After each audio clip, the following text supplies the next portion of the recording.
The hand of a stop-motion animator is like the hand of God, omnipresent in every aspect of the inanimate setting.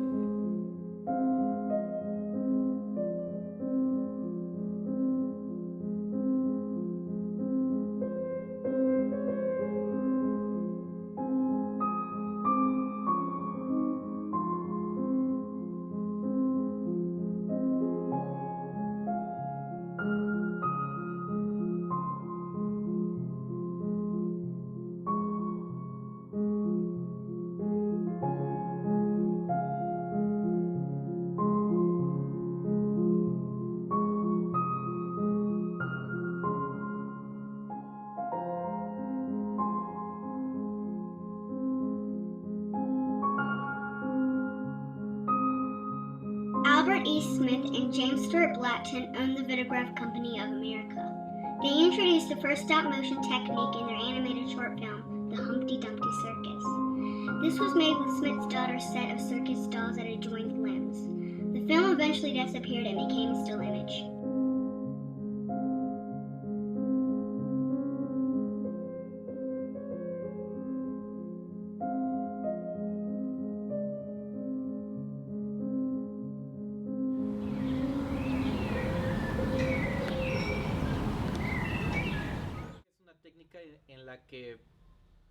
Stop motion is a technique where you dive into the character. We act out the character. We have to be sure of the moves. We interpret them to transmit it to the character. We know that what is moving the doll is the right move because we assume it and understand it in our own bodies. Absolutely. The best animators are actors. It doesn't hurt to learn acting.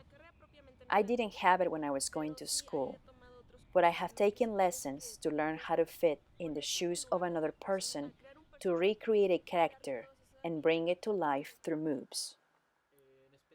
Stop motion, particularly, is a process where you need to have patience, like a Buddhist. Sometimes you feel very lonely, and sometimes you don't want anybody around when you have 5 other people next to you moving the puppets. There is change inside you, and each project leaves you something important that makes you change. Of course, the changes are always positive, because you understand the project from the inside. It can become something personal that changes you, because you are reflecting what's in the puppet. If anyone is not affected by this, they may want to change jobs.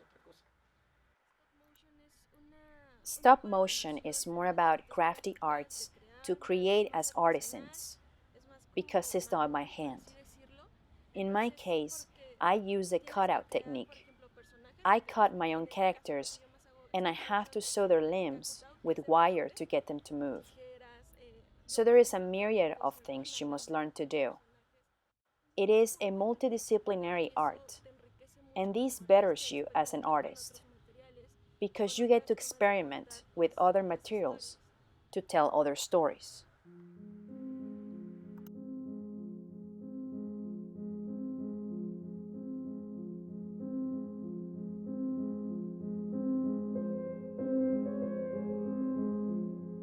Soon these characters will no longer be still. These hands give a breath of life to a world bound to frames.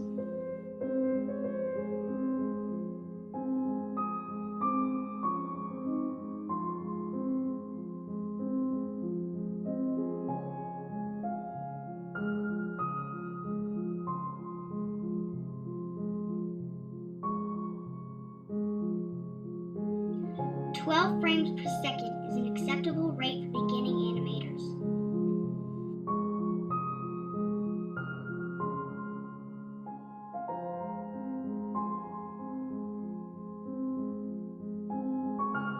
Ladislas Starovic was a Russian animator whose early film, The Grasshopper and the Ant, earned him a decoration by the Tsar.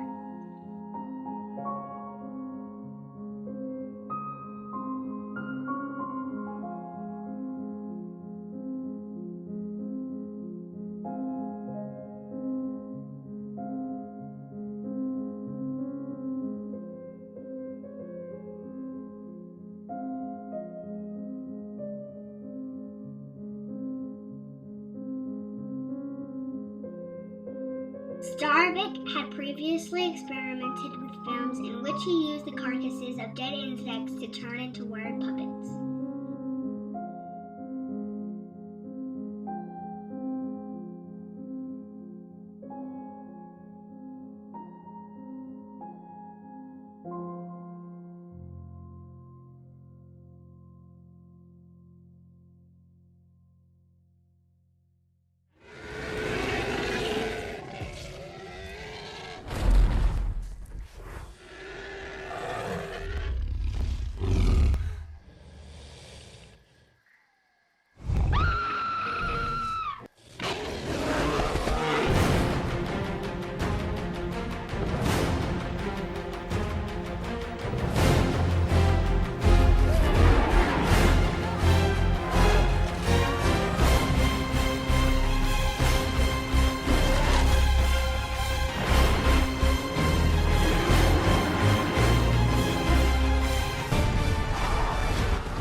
O'Brien utilized a multi-plane camera setup, also known as a miniature rear projection, to mix the live action with animated figures.